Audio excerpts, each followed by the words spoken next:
الحمد لله رب العالمين والصلاة والسلام على أشرف المرسلين اللهم صل وسلم وبارك على نبينا محمد وعلى آله وأصحابه أجمعين.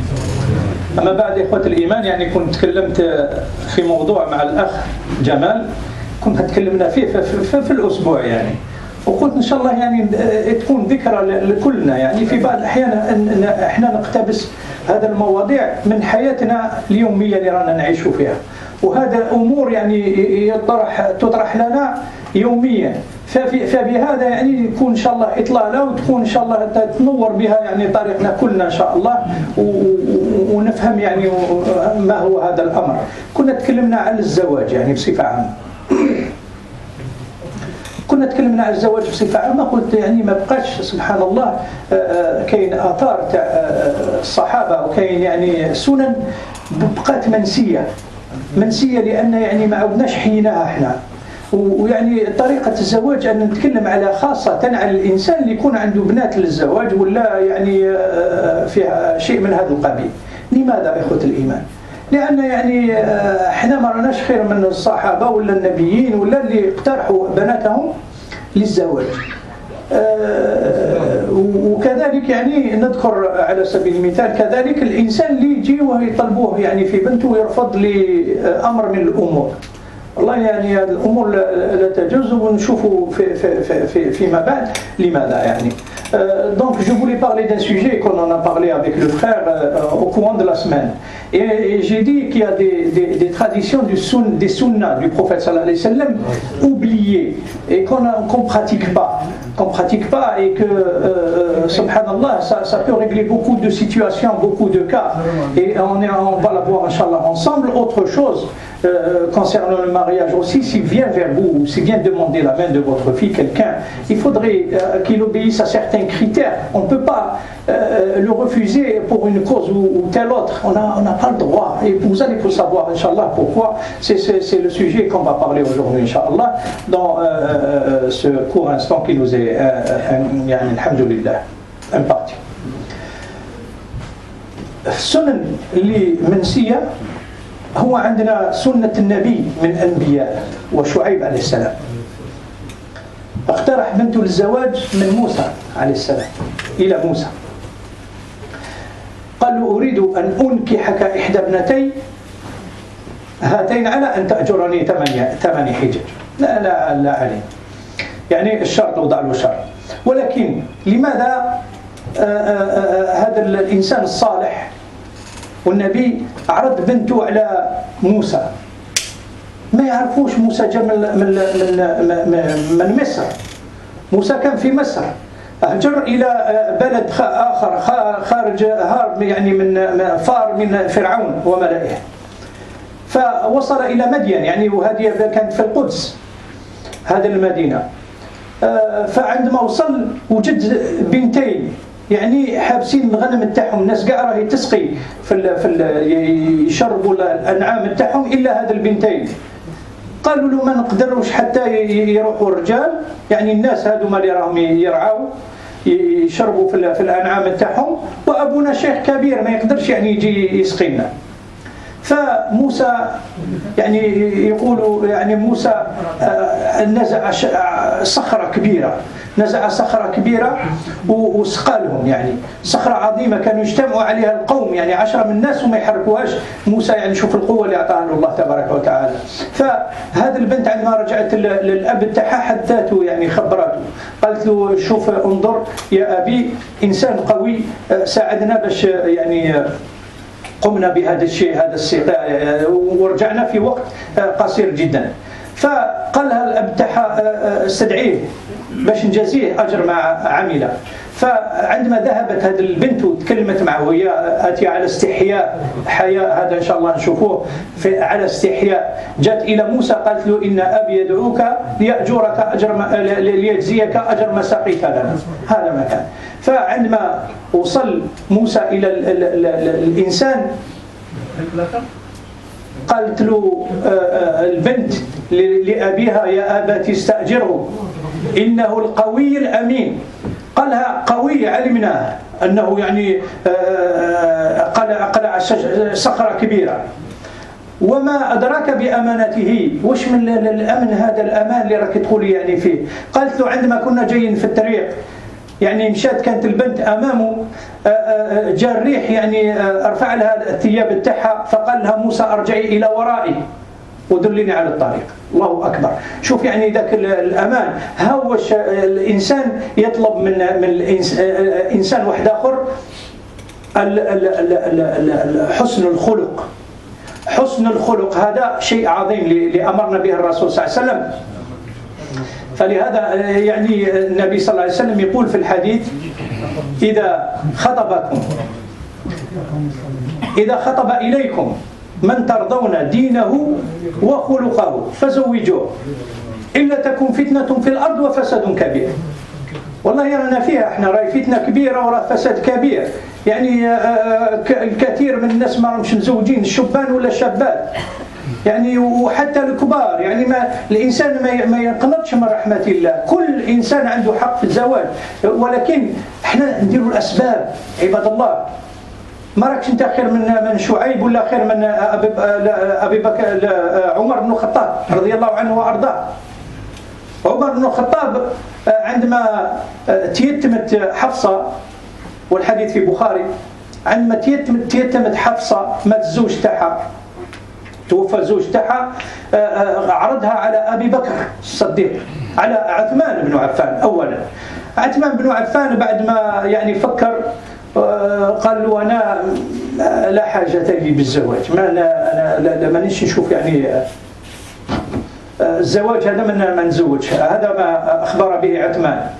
فعرضها على أبي بكر. أبي بكر لم يجيبه، ما جاوبوش أبا بكر، فبقت في خاطره. بعد أيام جاء الرسول صلى الله عليه وسلم طلب بيد حفصة، فكان له خير من ما عرض عليه يعني أبي بكر، وخير من عثمان، وخير منهم رسول الله صلى الله عليه وسلم. فجاء أبا بكر إلى عمر بن الخطاب، قالوا: يعني بقيت فيك يا عمر بن الخطاب أني لم أجيبك، ما جاوبتكش عندما اقترحت علي بنتك. قال له: يا عمر بن الخطاب، إني سمعت الرسول صلى الله عليه وسلم ذكرها، وما كان لي أن أفشي سر رسول الله صلى الله عليه وسلم، لهذا ما جاوبتكش. سبحان الله، انظر إلى هذا الخصال. ولكن عمر بن الخطاب ما عندوش مشكل أن اقترح بنته للصحابة، كان يشوف فيهم حسن الخلق والدين والخلق. هذا وش أمرنا الرسول صلى الله عليه وسلم. احنا رانا نطلبوا كل شيء في هذا الوقت إلا الأخلاق. تخدم عندك دار، عندك الآخر، عندك هذه والأخلاق والدين ما نطلبوهمش. إذا كان الإنسان يعني حسب ظن البعض منا يعني لو كان يكون عنده شغل مليح ومنصب مليح وسيارة وبيت فخر إلى آخره يكفي، هذا ما نسألوش حتى على الصلاة، نقولوا بالك نحرجوه بهذا السؤال. لا يا إخوة الإيمان، من ترضون دينه وخلقه وإلا تكون فتنة في الأرض وفساد كبير. هذا ما جاء به النبي صلى الله عليه وسلم.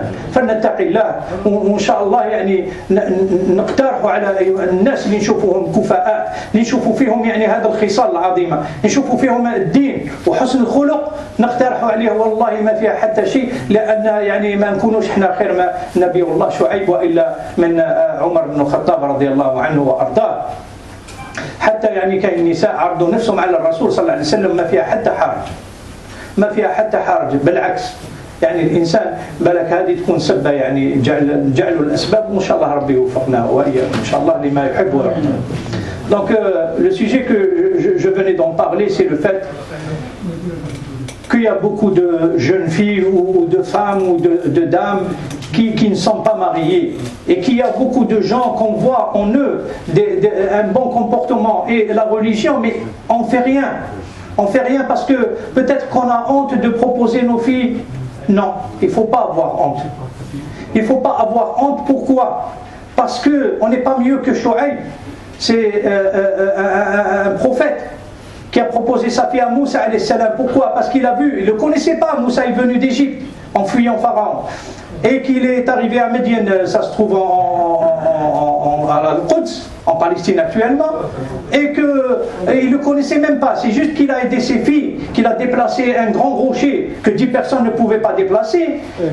Il est fort. Mais pas dans ce sens. Parce que je vous ai dit ça, parce que la fille, quand elle est partie chez son père, tôt, il lui a dit pourquoi vous êtes venu tôt, d'habitude vous tardez. Et elle lui a dit, il y a quelqu'un qui a abreuvé nos bêtes pour nous. Et c'est quelqu'un qui était fort, qui a déplacé un rocher et tout. Et il ne nous a rien demandé, déjà un bon comportement. Et il lui a dit, son père va l'appeler, comme ça je vais le récompenser de ce qu'il a fait pour nous. Et quand la fille elle a été voir Moussa, elle lui a dit, mon père te demande pour te récompenser de ce que tu as fait. Il l'a suivi. Il l'a suivi pour aller chez elle. Quand soudain il y avait du vent, il a soulevé sa robe. Alors Moussa lui a demandé de se mettre derrière lui, de l'orienter sur le chemin. Subhanallah, regardez le bon comportement. C'est ça. Et quand il a parlé à la personne, il a su que Moussa alayhi salam, il a fui des gens qui n'étaient pas croyants. Alors, il avait tout. C'est pour cela qu'il lui a... Bismillah wa sallallahu alayhi wa sallam. يجمع المسجد إن شاء الله ربي يتقبل من كل إنسان منا يقدم وما تقدموا لأنفسكم من خير تجدوه عند الله. هذه من قوسين بركوا إن شاء الله ربي يتقبل منهم منكم. Donc il a vu en Moussa le bon comportement, il a vu ce que représentait sa valeur, et dans ce sens, qu'est-ce qu'il a fait? Il lui a proposé d'épouser une de ses filles. Et le même exemple est arrivé à qui? À Omar ibn Khattab. Omar ibn Khattab, lorsque sa fille est devenue veuve, parce que son mari était mort, il a proposé à Uthman ibn Affan, un compagnon. Il a vu les qualités que le prophète sallallahu alayhi wa sallam nous demande. Le prophète sallallahu alayhi wa sallam nous demande deux choses importantes. Il dit, s'il vient demander la main de votre fille, ou s'il vient demander quelqu'un la main d'une personne chez vous, mariez-le si vous avez, cette personne a un bon comportement et la religion, mariez-le. Sinon il y aura une perversion sur terre et des troubles. C'est ce qu'on est en train de vivre. Parce qu'on ne suit pas ces deux critères qui sont le comportement et la religion. Alors que Omar ibn Khattab, quand il a vu, il a été chez qui? Chez Uthman ibn Affan, quelqu'un qui était connu par son bon comportement et sa religion. Il lui a demandé d'épouser sa fille. Il lui a dit, je te propose ma fille en mariage. Il n'y a pas de honte. Et Uthman ibn Affan, il était d'un certain âge, il ne voulait pas. Il dit, je ne me marierai pas, et voilà. Et il a été la proposer à Abu Bakr. Abu Bakr n'a pas répondu. Quand Abu Bakr n'a pas répondu, Omar ibn Khattab, ça lui a pesé un peu. Et il a dit comment il m'a pas considéré et tout. Il ne m'a pas répondu. Quelques jours après, le prophète sallallahu alayhi wa sallam a demandé la main de Hafsa. Il l'a épousée. Mieux que tout le monde. Le prophète sallallahu alayhi wa sallam. Et Abu Bakr à ce moment-là, il est parti voir Omar et il lui a dit, oh, Omar, je sais que tu m'en veux un peu de ne pas t'avoir répondu, mais quand tu m'as proposé la main de ta fille, j'ai entendu le prophète sallallahu alayhi wa sallam parler d'elle. J'ai entendu le prophète sallallahu alayhi wa sallam parler d'elle et il n'est pas de mon ressort de dévoiler le secret du prophète sallallahu alayhi wa sallam. Donc c'est pour ça que je ne vous ai pas répondu. Mais alhamdoulilah, regardez, c'est-à-dire que la personne, on peut proposer nos filles, nos voisines, une fille qu'on connaît bien déjà et qui représente aussi les mêmes critères, le comportement et la religion, à quelqu'un qui a un comportement et une religion, et il n'y a pas de honte à ça, et que Allah subhanahu wa ta'ala, inshallah, que peut-être parmi les causes que tu fais, Omar ibn Khattab il a fait les causes d'une personne, deux personnes, mais la troisième c'était la meilleure. Et voilà le résultat. أسأل الله تبارك وتعالى أن يوفقنا وإياكم لما يحب ويرضى. نظن الأخ عنده كلمة يلقيها إن شاء الله وبعد نقوم بالله. تفضل. Assalamu alaikum wa rahmatullahi wa barakatuh. Juste pour vous rappeler par pour ceux et celles qui veulent inscrire leurs enfants pour l'école, pour le rattrapage scolaire, et aussi pour l'inscription pour la langue arabe. اللي حب يكتب ولاده ان شاء الله في تعليم اللغه العربيه وتعليم بعض الشرائع الدينيه. التسجيلات راهو بدات ان شاء الله. Donc vous vous rapprochez de Hakim comme d'habitude comme on fait chaque année. Donc vous pouvez vous rapprocher de Hakim et inscrire vos enfants Inch'Allah. Parce que la liste elle est limite, on n'a pas beaucoup de place. Donc en fait, vite déjà. بارك الله فيكم. Autre chose aussi, s'il vous plaît, comme vous le savez tous, concernant le corona, on vous demande la prochaine fois, quand vous venez à la mosquée, surtout en fait, déjà d'autres mosquées, je pense que les autres aussi c'est pareil, amenez les tapis avec vous. Les tapis s'il vous plaît. Parce que malheureusement, des fois je crois qu'on est obligé de refuser l'accès à des personnes qui n'ont pas de tapis. Pour l'intérêt de tout le monde et pour l'intérêt de vous aussi, pour qu'on se protège et on protège les autres, la situation a commencé à devenir grave et même très grave. Donc s'il vous plaît, amenez les tapis avec vous. Chacun amène son tapis. Aujourd'hui, on Les masques aussi. Oui, oui, il a raison, cher. Et aussi les masques, surtout les masques et les tapis, parce qu'aujourd'hui, on a fait une exception, cher Ali a pris l'initiative, on a acheté des sous-parrains. Il y en a qui ont donné des sous-parrains. Donc, pensez-y, barakallahu fikum. Attention, donc protégez-vous et protégez les autres. Barakallahu fikum. Taqabbal Allahu minna wa minkum wa ghafara Allahu lana. Assalamu